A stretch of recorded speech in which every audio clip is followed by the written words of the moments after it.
My entire country, my friends, my family, they are all in a state of mass paranoia, mass hysteria, some kind of a whole nation gone mad over the killing of children.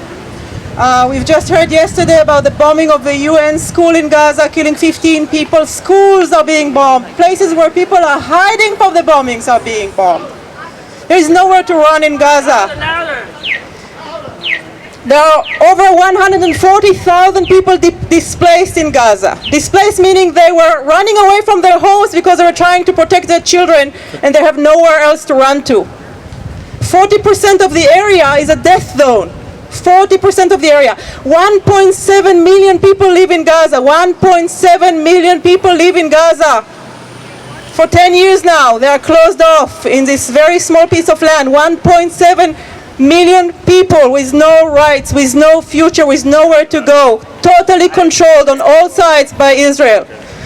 Bombed almost all the time. We don't hear about the weekly attacks of the Israeli Air Force on Gaza, but it happens again and again and again. Even in the most minute details of their life, they are controlled by Israel. Did you know that the population registry in Gaza is also determined by Israel? No one gets to travel anywhere. Nobody gets to be born or to get married or even to die without getting on the Israeli population registry. There is no independent Palestinian registry. Israel knows everything that goes on in Gaza. These days when they were bombing people's houses, they were sending them text messages. They know exactly your phone number. They know where you are. They know so much, but still they go on and bomb just children playing soccer on the beach. And they say, oh, oops, we didn't see. They could see the color of their soccer ball.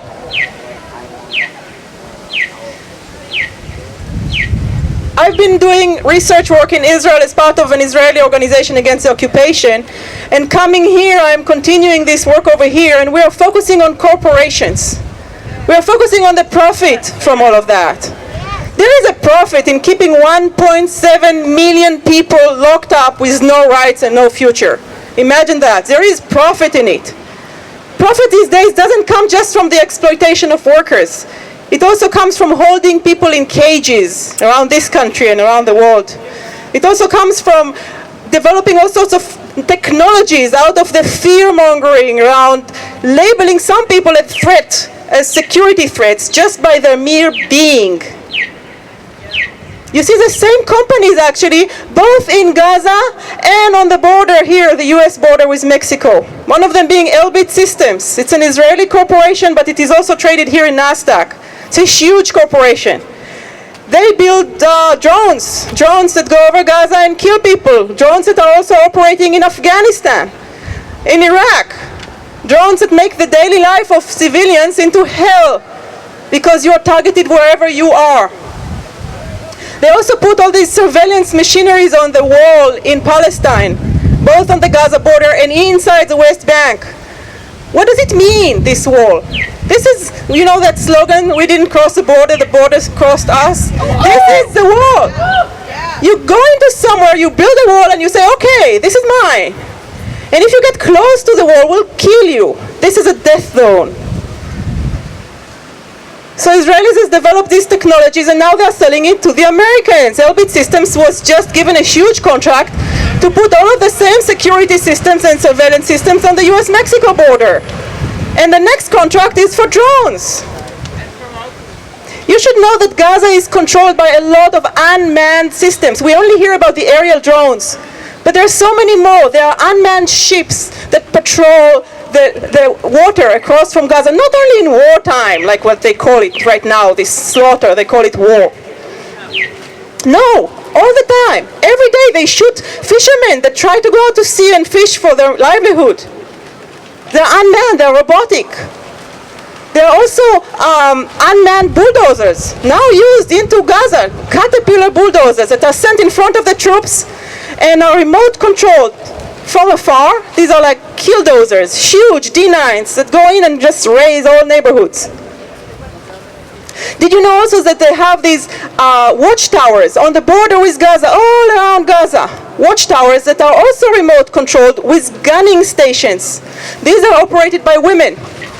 Myself as an Israeli feminist, I take offense to that. They are controlled by women who sit very far from there like a computer game, and they can shoot people. Farmers who come to farm their fields and get closer to the wall, they shoot them. They put little marks on the screen.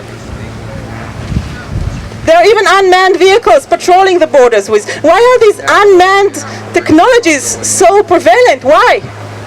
Because it's all about contamination. 1.7 million people in Gaza are a threat by their mere being. The Israeli plan is to keep them locked there and forgotten from the world forever, because they pose a demographic threat by their mere being, by their mere claim for justice and for equal rights. The least we can do is hold these profiteers accountable. So we're asking on people to check if they or any institution they are involved with, their school, their church, are invested in these companies. Don't invest in these companies. Don't profit from their crimes. We also ask you to look around and see what you are doing as consumers. Don't buy from these companies. Well, maybe you don't buy bulldozers, but have you heard about Hewlett-Packard? Yeah. Hewlett-Packard, the computer company that makes,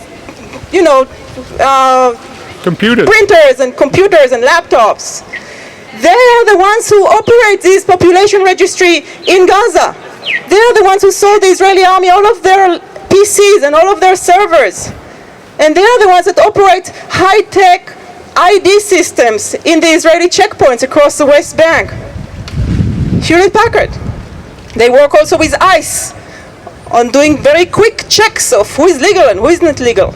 They make a lot of money from managing big population of unwanted people.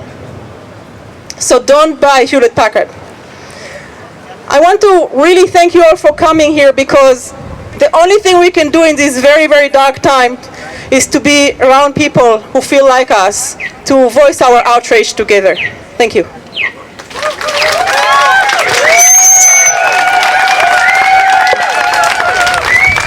Could you just repeat your name to me so I can have it? Just tell me your name. Dalit Baum. Huh? Dalit Baum. From Israel. From Thank Israel. you.